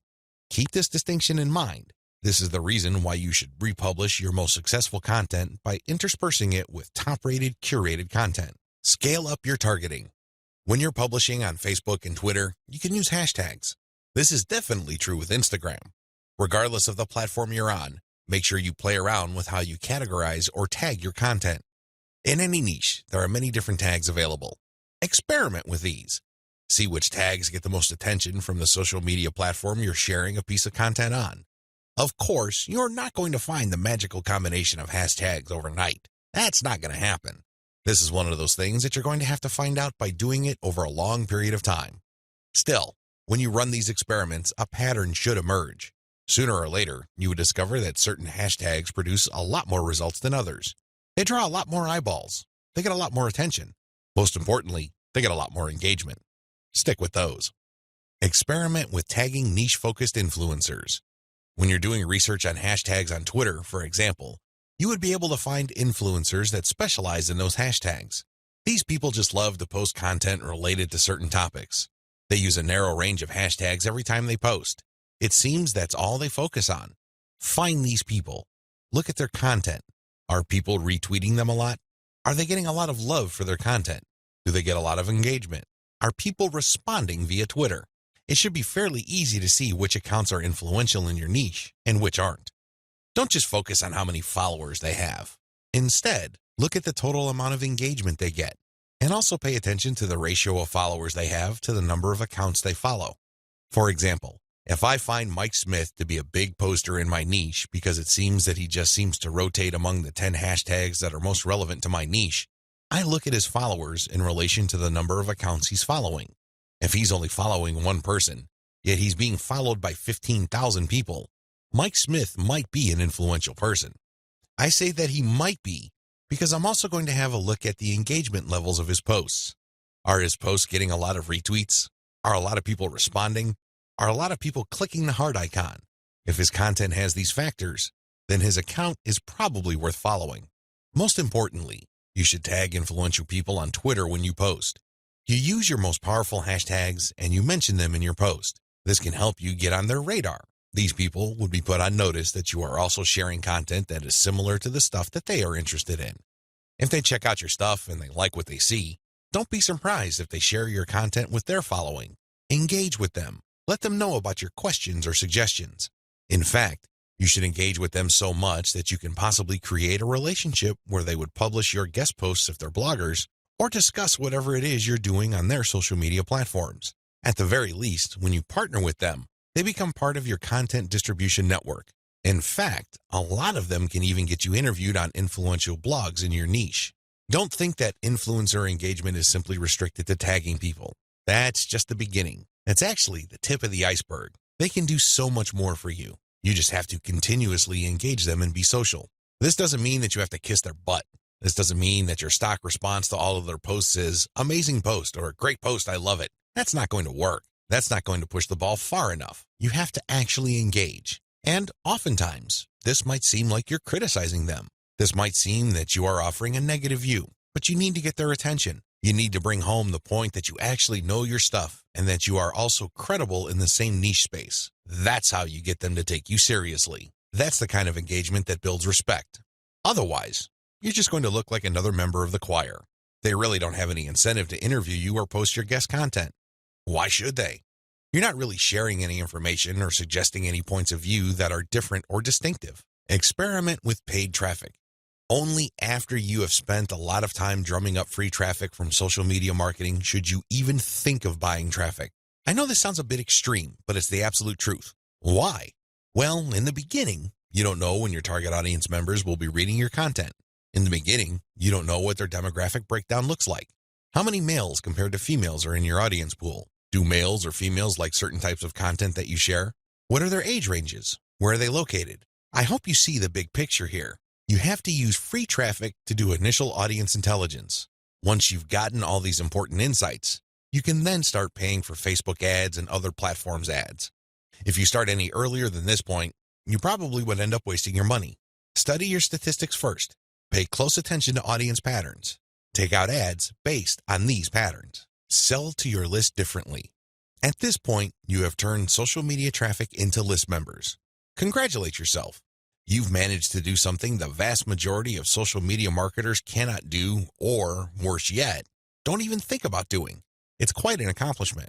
Unfortunately, even at this point, it's still too easy to drop the ball.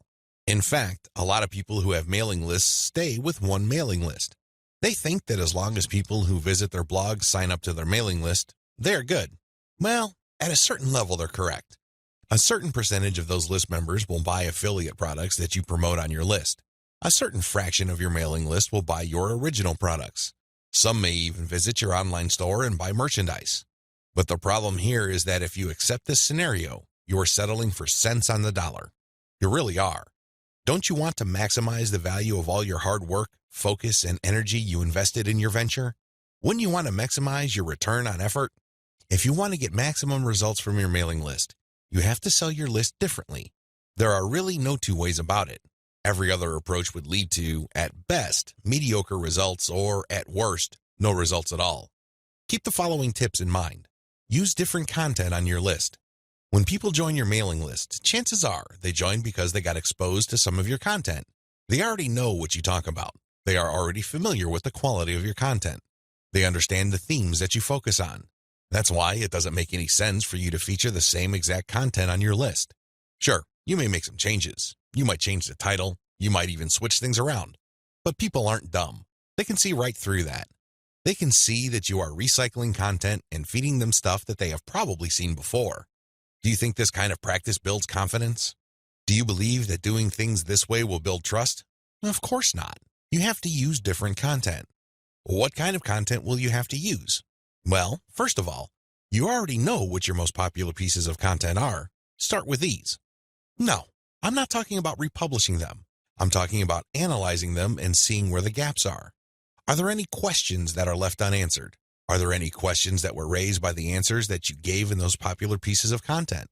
These should be enough to get your mind going as to the kind of finely tuned, high-value content that you're going to be sharing on your list. Remember, your updates are the ultimate reward to your list members. Sure, you may have positioned your squeeze page to reward subscribers with a premium, but once they downloaded that premium, they really have no other incentive to keep reading your emails. Do you see how that works? So do yourself a big favor and make sure that the update content you send is the reward. That's how you get people to open your emails and read your materials over and over again. Reward them for being on your list. Don't drop your guard. Don't take it easy. Don't give in to laziness. This is your time to rise and shine. Everything else that happened before this was just a dress rehearsal. This is it. This is where the rubber meets the road, and you better perform. Use premium content. If you really want to hit the ball out of the park with your mailing list, send updates that really highlight how original the content is. Well, how do you do this? Use social proof for case studies. These are testimonials of people that have taken your advice or who have experienced certain things that you talk about.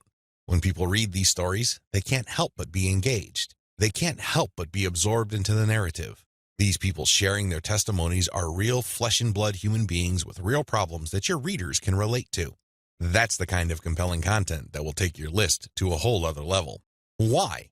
Most of your competitors are just recycling their stuff. Sure, they're recycling their best stuff because that material is tried and proven, but they're not really distinguishing themselves. They're not really doing their brand any favors by taking the easy way out. You have to commit to doing things differently. This is how you build loyalty around your content. Remember, when you're running a mailing list, your content is composed of the emails you send out. No more, no less. Upsell, upsell, upsell. I can't say the word upsell enough. If you want your list to make money, you have to upsell. Now, you don't have to be a hero. You don't have to overdo this. You don't have to come off like some sort of super salesman. If you're like most people, you know how annoying, pushy salespeople are. You probably will push back. You will probably tune them out and unsubscribe. I can't say I blame you. That's how most normal people respond to pushy salespeople. By upsell, I am just telling you to send content that highlights a problem and a solution. That's all upselling is. You remind people of their range of problems, and you remind them of certain solutions to them. Now, of course, just like with most things in life, there are good solutions and even better ones. Your job is to send email updates that get people excited about finding a solution and laying out common solutions that are good, but are not the best. What you're doing here is you're drawing their attention to the very best solution to their problems. For example, if you run a social media marketing mailing list, you can tell people that creating picture quotes and videos from pictures is a great solution to their original content needs. But an even better solution would be to automate these materials where people just click on images and all of a sudden, a video is created. It saves a tremendous amount of time, effort, energy, and most importantly, the created video would then automatically be uploaded to their social media accounts. That's the kind of distinction between good enough solutions and obviously superior solutions. That's how you upsell people to your list. You're still providing value. You're still answering their questions. You're still addressing their needs. But you're laying out a range of options. They can try to do things on their own or try to do things the way most people handle the problem, or they can try something else. When they look at that something else, that's when you sell your affiliate product, your original product, or your service. Regardless of how you do it, you need to upsell, upsell, upsell. I wish I could tell you that this was easy. I wish I could tell you that this is just a simple matter of laying out some alternatives and then playing up the best solution. The best solution, of course, pays you a commission and you make money off each sale. Unfortunately, it's not that easy and it's not that simple. Here's the reason. When people join your mailing list, they actually have different motivations.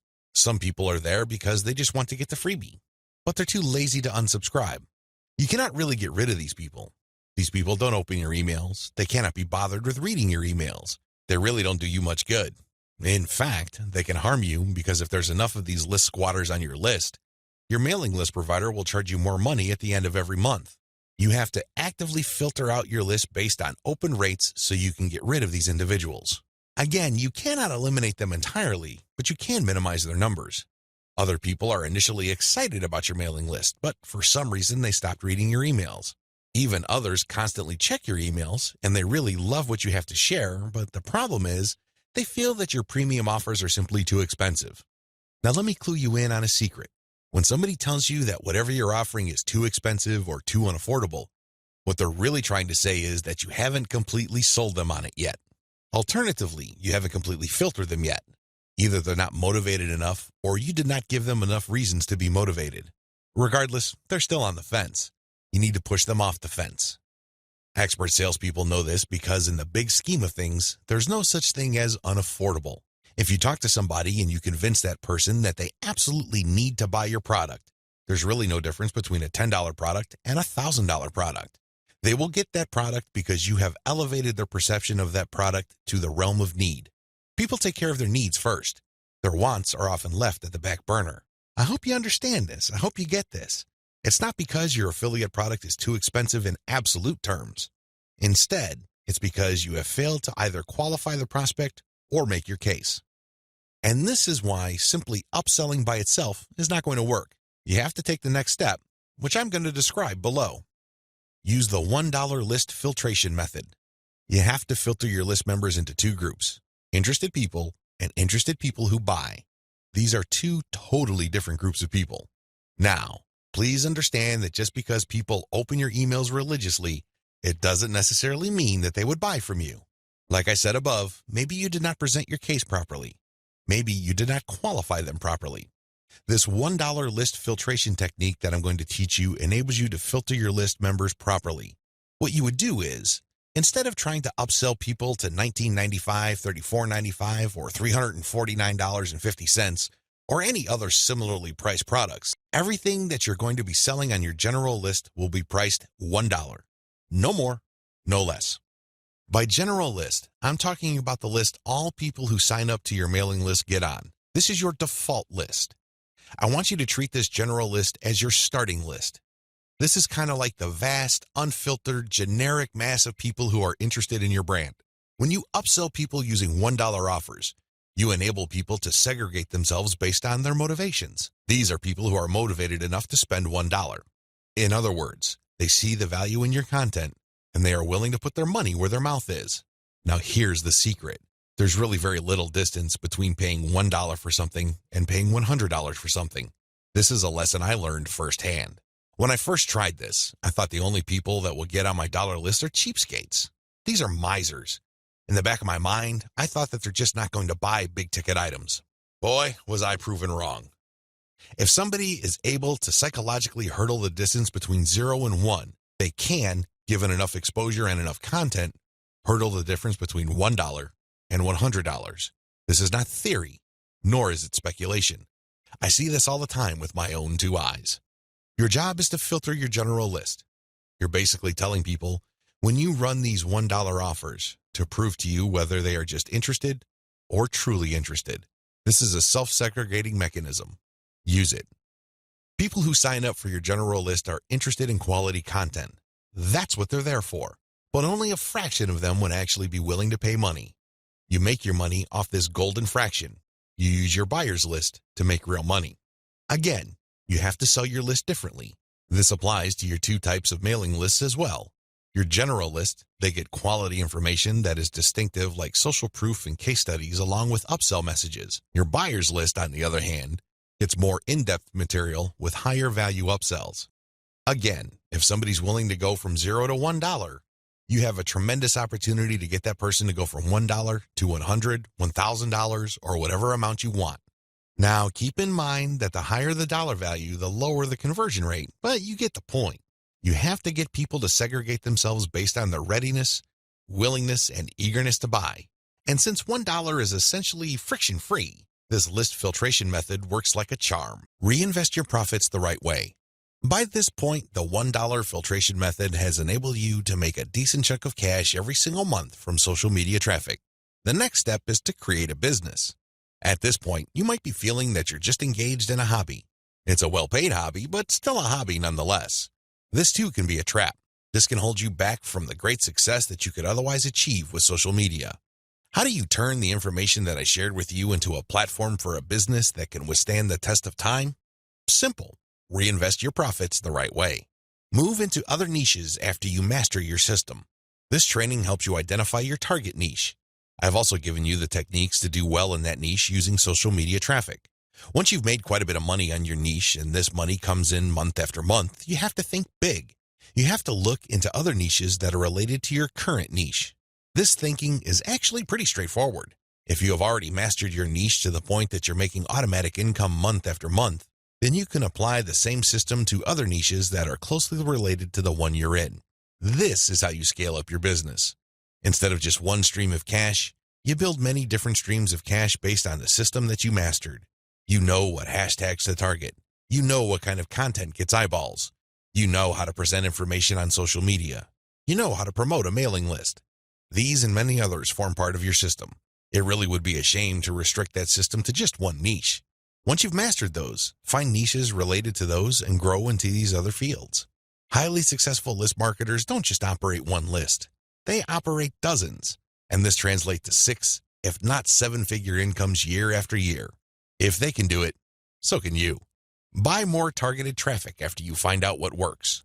Once you have discovered the type of content marketing strategy on Facebook that works, you can buy targeted traffic. How? Use Facebook's lookalike technology to target people who share the same interest profile as your existing audience. This is what's so awesome about Facebook. This is also what gets them into all sorts of hot water. Believe it or not, accept it or not, Facebook is spying on you the moment you log into the platform. It pays attention to what you like. It pays attention to what you comment on. It pays attention to what your friends like. And it makes all sorts of predictions regarding your behavior and your interests. Accordingly, if you like certain topics, it creates an interest profile. Facebook's lookalike audience technology enables you to find people who haven't visited your Facebook page who share the same interest profile as your current fans. Talk about an amazing technology. Take advantage of this. It enables you to show your brand in front of eyeballs who are more likely to appreciate it. Invest in more original content. You might want to invest in original content. If you're already making a decent profit from your current system, you might want to take things to the next level and add a whole lot more value to the lives of people following your brand on different social media platforms, as well as in your blog or website with original content. Now, this doesn't mean that you have to roll up your sleeves and write everything yourself. You can hire professional writers to do this. Thanks to global outsourcing, you can get high-quality original content from places like Ozkey.org without it costing you an arm and a leg. You can get high-quality content that truly engages your audiences without it killing your profit margin. Invest in more content updates. This advice really flows from the previous point I raised. If you're going to be investing in more original content, automatically you'll be investing in more content updates. You will have a lot more original materials to share. These two actions go together. Regardless, you need to step it up in terms of content updates so you can pack a lot more value. Invest in your original products. When you're started out setting up this system I teach you in this training, you probably would be focused on affiliate products. You get an affiliate from an affiliate program, you market that link on your email updates. When somebody clicks on that link and buys something, you get a commission. Pretty straightforward, very simple. Well, if you really want to make a lot of money, you have to turn your back on affiliate marketing. You really do. Instead, you have to sell your own stuff. The reason why you need to do this boils down to control. When you are selling other people's materials, you are at the mercy of their squeeze page, their landing page, and ultimately, the quality of their product. What if their product sucks? What if their sales page converts only a fraction of the people it could otherwise have converted? You lose out. That's the bottom line. If you want to maximize your control over your income, you need to invest in your own original products. Thankfully, outsourcing is always available to you. You can outsource to professional companies like Ozkey.org or other specialized content producers to help you produce high-quality original materials for cents on the dollar. Sell your own video-based membership courses. The main problem with product sales online is, by and large, you're selling the item once. Somebody clicks the buy button, they pay, they get access to the download link, and that's the end of the story. They already have the product. They can enjoy it, they can throw it away, they can do whatever they want with it. But the transaction only took place once. Wouldn't it be awesome if people keep sending you money every month? Wouldn't it be great if you get recurring income? Well, that's exactly what you can enjoy when you sell your own video-based membership courses. For example, if you have a gardening blog, you can set up a video-based course where you teach people the ins and outs of garden cultivation. Every single month, each member's PayPal account or credit card account is billed a certain amount. You don't have to lift a finger. And this goes month after month after month until they cancel. The best part? You shot the videos once, yet you make money off them month after month. How awesome is that? This is called passive income. And the great thing about this is that you don't have to stick with video. It can be any kind of membership. Maybe you can give them access to pictures. Maybe you can give them access to files or even software. It doesn't matter. What they're paying for is the right to download that material month after month. This is the key. Recurring income should be your ultimate goal. This is how you maximize your effort. You're putting in less work while getting more money out of the system. Unfortunately, this is not something that you can master getting out of the gate. It also doesn't happen overnight. You have to pay your dues by doing the other steps above first. Conclusion. Social media marketing confuses a lot of people. It definitely leads to a lot of dead ends if you let its myths get the better of you. This training shines a light on one effective way of using social media exposure to turn social media reach into cold, hard cash in your bank account. While I'm not claiming that these steps are easy, they are doable. You just need to follow instructions. You need to conduct experiments and focus on what works. The key here is to use this information to fit your particular set of circumstances, to produce practical, actionable steps that you can use to earn a truly passive income. Don't move one step ahead until you've mastered the previous step. Now that you have all the information that you need to succeed, please understand that none of this will make you rich if you let it stay in your head. Not in a million years. You have to take action on them. You have to get that sense of urgency that you need to make this information a reality. The longer it stays in your head, the less likely your finances will change. Give yourself a deadline. Commit to a firm start date. Once that date comes, start. You don't have to be a hero. You don't have to hit a home run the first time you step up to the plate. As long as you're making a small step forward, that's good enough. Why? A small step forward is still a step forward. You have to keep doing it. You have to take step after step. It doesn't matter what side of the bed you woke up on. It doesn't matter what you're feeling. None of that matters. What matters is you stick to the plan. If you're able to commit and focus, you will succeed. I wish you nothing but the greatest success. Thank you for watching this training.